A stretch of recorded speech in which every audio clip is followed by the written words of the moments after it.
జగన్మోహన్ రెడ్డి కాళ్ళ భాష మీరు చూసే ఉంటారు. వాళ్ళు మీరు అదే ఫాలో ఇందాక మీరు చెప్పింది అదే పాట.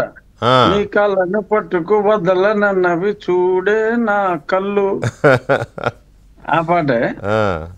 సో ఇవాళ ఆయన తెనాల్లో మరి నేను ఒక స్టిల్ చూసా. వాళ్ళమ్మో వాళ్ళప్పో అని మామూలుగా ఆడవాళ్ళు ఏడుస్తూ ఉంటారు కదా, అవును.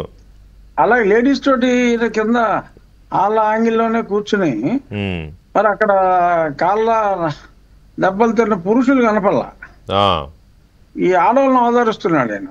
అవును. దెబ్బలు తిన్న కింపురుషులు ఎక్కడున్నారో నాకు కనపడలేదు. ఈయన మరి ఒకేసారి ఆడవాళ్ళ హృదయాలు కూడా కొల్లగొట్టే ప్రయత్నం చేస్తున్నారా మాజీ ముఖ్యమంత్రి గారు, నాకు అర్థం కాలేదు. కానీ వాళ్ళతో కలిసి కూర్చుని ఈయన కూడా శోకముద్రలో ఉన్నారు. అవును. తర్వాత మీరు ఇందాక అదే కాళ్ళు కాళ్ళు అదే గుర్తుకొచ్చి దాన్ని రమ్మన్నట్టున్నారు. అవును, నిజమే. ఆ కాళ్ళు బొమ్మలు అవి చూపిస్తుంటే నాకు కోర్టులో మీరు అప్పుడు మేజిస్ట్రేట్ గారి ముందు 2 కాళ్ళు ఎత్తి నన్ను ఎలా కొట్టారు చూడండి మీరు చూపించింది, ఆ డాక్టర్ రాంగ్ రిపోర్ట్ ఇచ్చింది అని గుర్తొచ్చాయి. అందుకే మీకు కాల్ చేశాను నేను. మరి ఇప్పుడు గంజాయి స్మగ్లింగ్ చేసిన వాళ్ళ కాళ్ళే కాళ్ళు, మరి లోక్సభ సభ్యుడి కాళ్ళు కాదు. మరి ఆయన మంచి కోరి, మరి జగన్మోహన్ రెడ్డి గారి మంచి కోరి నేను ఎన్నో సూచనలు చేస్తే మరి ఆ రోజుల్లో మా పార్టీ అధ్యక్షుడు చెప్పిన మాట ఎనవయ్య, ఇదలా తప్పులు చేయటం కరెక్ట్ కాదని చెప్పి ముఖ్యమంత్రికి నేను సూచిస్తే నన్ను అవే కాళ్ళపై దారుణంగా కొట్టించి టివి సునీల్ కుమార్తో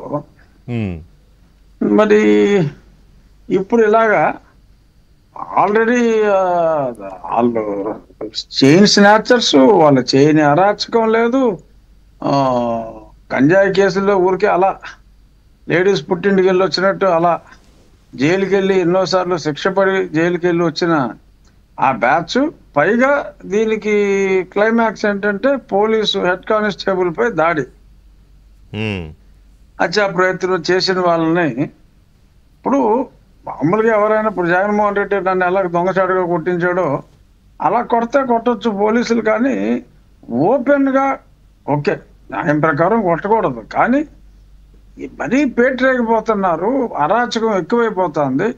సో ప్రజలందరికీ కూడా తెలియాలి అని ఒక మంచి మెసేజ్ ఇవ్వటం కోసం మరి అలాగా చేసినప్పుడు దాన్ని అభినందించాల్సింది పోయి, సరే అభినందించకపోయినా పర్వాలేదు, కానీ ఇంత ఓపెన్ గా అంటే మామూలుగా ఎవరైనా ఈ దొంగాపురం చేసే వాళ్ళని ప్రోత్సహించాలన్నా కూడా పబ్లిక్ గా ఎవరో ప్రోత్సహించలేరు.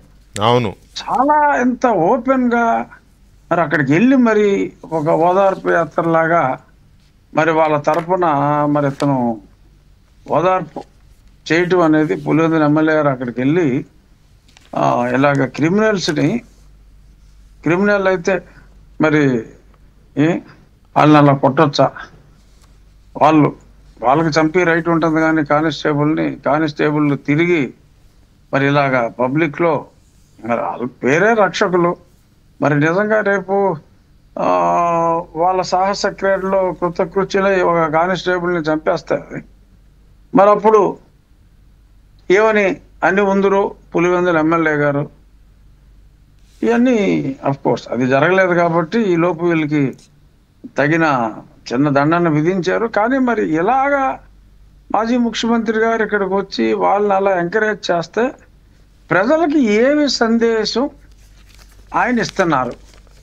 అదే కదా, సుధాకర్ గారిని కొట్టినప్పుడు ఏమైపోయావా అని ఇవాళ ఎంఆర్పిఎస్ వాళ్ళు లిటరల్ గా ఆల్మోస్ట్ మాటల దాడి చేతల దాడి దాకా కూడా వెళ్ళవలసి వచ్చింది.